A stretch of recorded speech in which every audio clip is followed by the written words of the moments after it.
오늘 이 아침에도 하나님의 은혜를 사모하여 기도의 자리에 나오신 모든 성도님들을 환영하고 축복합니다. 이 시간 우리에게 주신 하나님의 말씀은 예레미야 13장 15절에서 27절까지의 말씀입니다.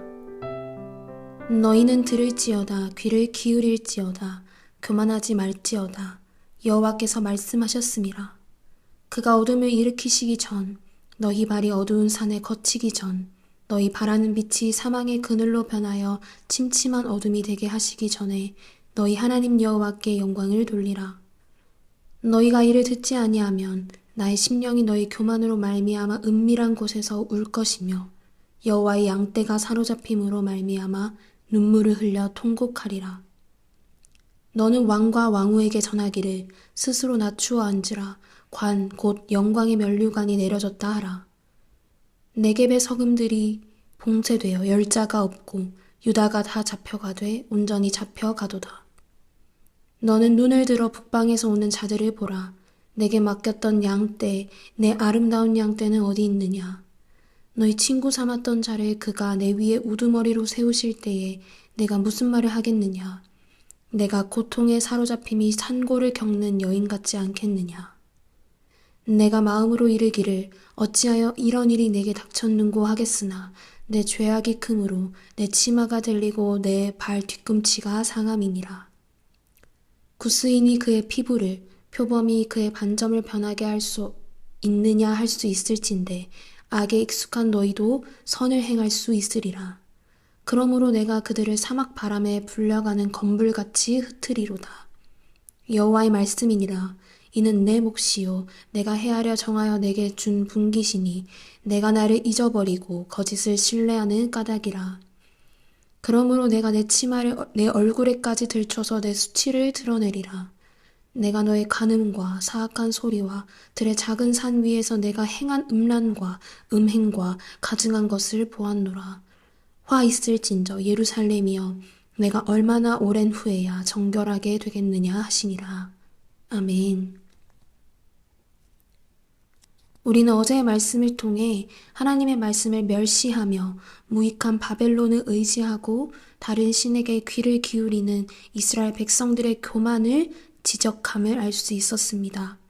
말씀을 진실로 사모하지 않는 모습, 그리고 하나님을 하나님답게 인정하지 않고 신뢰하지 않았던 유다 백성들의 교만의 모습을 여러 가지 상징 행동을 통해 이스라엘 백성들이 스스로의 상태를 발견하지 못하는 모습을 볼 수 있었습니다.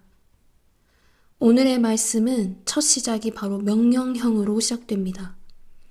바로 들을지어다, 귀를 기울일지어다, 교만하지 말지어다 이 문장입니다.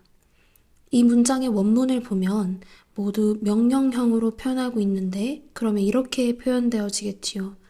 들으라, 귀 기울여라, 교만하지 말라 이렇게요.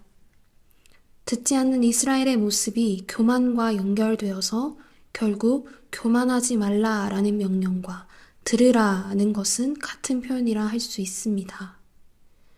이것을 통해 계속해서 예레미야는 이 교만한 유다와 예루살렘을 향해 다시 한번 경고하는 모습을 볼 수 있습니다.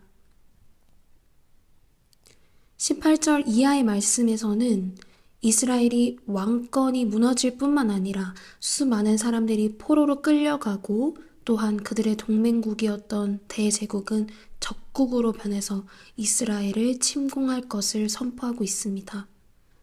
아수르에 대항하려고 바벨론의 손을 잡았지만 결국 그 바벨론의 노예가 되게 할 것이라는 이야기, 유다에게 맡긴 아름다운 양떼가 그들에게 상륙을 당하고 붙들려 가게 하실 거라는 이야기. 그러나 이스라엘 백성들은 이 많은 이야기를 들음에도 심판을 당하고 수치를 겪으면서도 영적으로 둔감했습니다. 악인 줄도 모른 채, 심판인 줄도 모른 채 이 많은 수치를 뒤집어 쓰고도 자신에게 도취되어 부끄러운 줄 모르는 상태였습니다. 그 이스라엘 백성의 영적 상태를 23절의 말씀에서 정확히 이야기합니다. 구스인이 그의 피부를, 표범이 그의 반점을 변하게 할 수 있느냐 할 수 있을진데 악에 익숙한 너희도 선을 행할 수 있으리라 라고 말합니다. 구스인은 오늘날의 수단 지역입니다. 구스인의 피부와 표범의 반점은 태생적인 것입니다. 그러나 그 태생적인 것을 변하게 할 수 있느냐라는 질문을 던지며 구스인의 피부와 표범의 반점처럼 이스라엘이 스스로 바꿀 수 없는 악에 이미 익숙해져 있는 상태가 되었음을 보여주고 있습니다. 저는 선지서를 읽다 보면 이렇게까지 많은 선지자들이 이야기하는데 왜 이스라엘 백성들이 이 말씀을 듣지 못할까라는 생각을 하면서 정말 답답한 마음이 많이 들었습니다. 그러나 오늘의 말씀을 준비하면서 이들의 영적 상태가 결국 악에 익숙해져 있던 상태였기 때문에 결국 여호와의 말씀이 들리지 않았구나 라는 생각을 할 수 있었습니다. 25절에서 27절의 말씀을 통해 여호와를 망각해 진정한 신을 잊고 거짓을 신뢰하고 있었기에 비판의 소리들이 반복적으로 들리고 이것이 끊이지 않을 정도로 이들의 삶 가운데 우상이 뿌리 깊게 자리를 잡고 있었습니다. 그래서 하나님의 이 말씀이 들리지 않았습니다. 우리는 오늘의 말씀을 통해 기억해야 할 것이 있습니다. 교만은 스스로 왕이 되고자 하는 데서 시작되는 것입니다. 이스라엘 백성들은 심판을 당하고 수치를 겪으면서도 영적으로 매우 둔감했습니다. 차라리 피부색을 바꾸고 표범의 반점을 변하게 하는 것이 더 쉬울 정도로 스스로 바꿀 수 없는 악에 익숙해져 있었습니다. 아수르에 대항하려고 바벨론의 손을 잡았지만 결국 바벨론의 노예가 될 정도로 그것을 인지하지 못했던 이스라엘 백성들의 모습을 돌아보며 우리의 삶 가운데서도 스스로 바꿀 수 없는 악에 익숙해져 있는 모습이 없는지 우리가 돌아보길 원합니다. 악인 줄도 모른 채 자신 스스로에게 도취되어 살아가는 모습은 없었는지 선악을 결정하는 기준을 하나님이 아닌 자기 자신으로 설정하지는 않았는지 스스로를 겸비해야 합니다.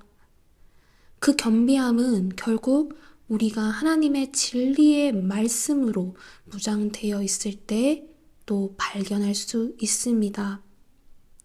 그래서 우리의 힘으로는, 노력으로는 더 나아질 수 없음을 기억하며 어둠은 빛을 이길 수 없는 것처럼 어둠 가운데 빛이신 예수 그리스도 그리고 그 하나님의 말씀을 가까이 할 때 우리는 그 악에 익숙함에서 이겨낼 수 있습니다.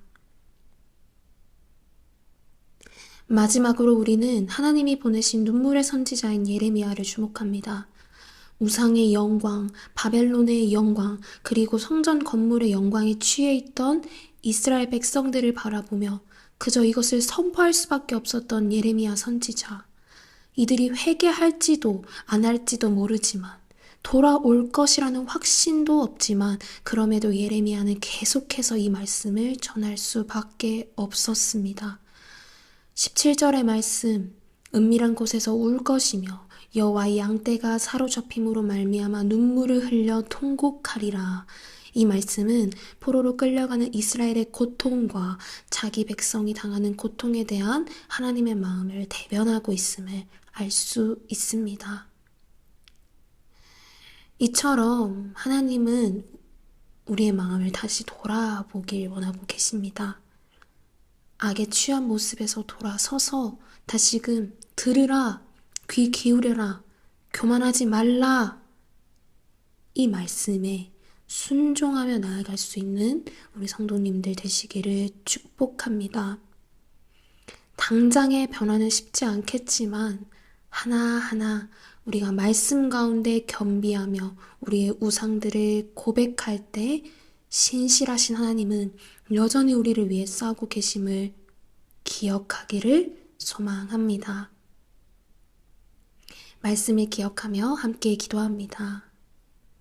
스스로 악에 익숙해져 있는 모습에서 돌이켜 하나님의 말씀으로 겸비되어 우상을 발견해 하나님 앞에 나아갈 수 있는 하루가 되게 하소서.